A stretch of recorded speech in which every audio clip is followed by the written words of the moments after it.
Senator Craven, Representative Farnsworth, and members of the Joint Standing Committee on Health and Human Services. My name is Susan Wasserott. I am the Director of Legislative Affairs for the Maine Department of Labor, and I'm here to testify in support of LD 1815.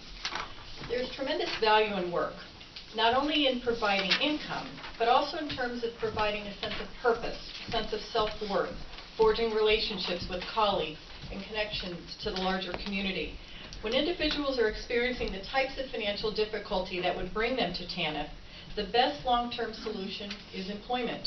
And being unemployed is a difficult challenge, and the sooner individuals can get back to work, the better.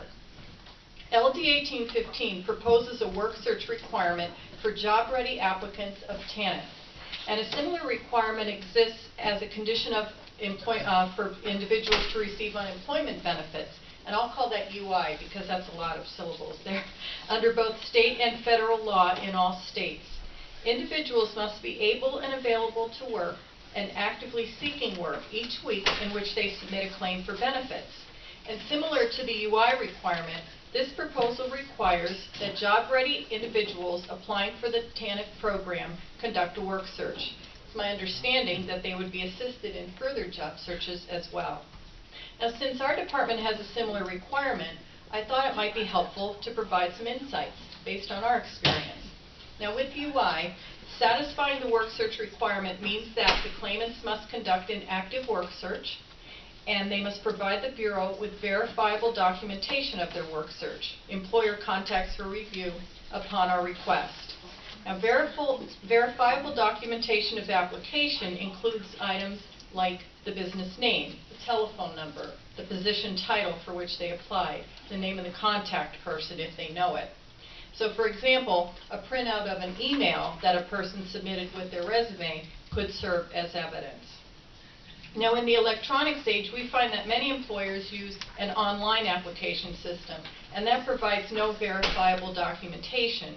So in these cases, we recommend that applicants print the application when transmitting it, especially the confirmation page. Our experience also suggests that employers do not always maintain records of those who apply, particularly those who walk in without an appointment. So in those cases, it helps when applicants would keep documentation to provide proof when they're asked. We would also encourage TANF applicants to access the main job bank as part of their job search. Right now, we have over 6,900 jobs that are available through the main job bank. And once a person is registered on the job bank, applicants are matched with open jobs and emailed a referral to which they can respond to initiate an application. The main job bank uses an online application system, so applicants would want to print their application, including the confirmation page, to document their submission. And I included the link to the main job bank.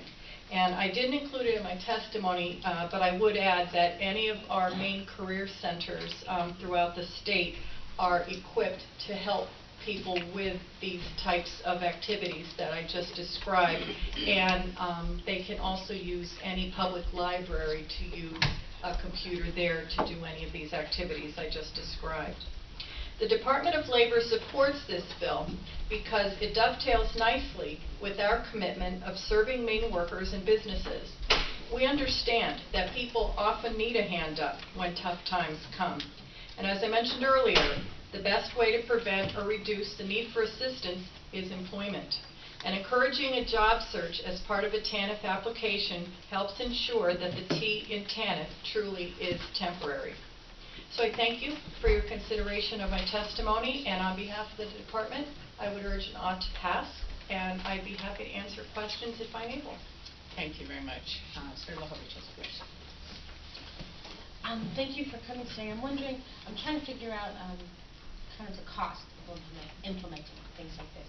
So how many individuals or families are currently on unemployment insurance? How many are on unemployment right now? Right.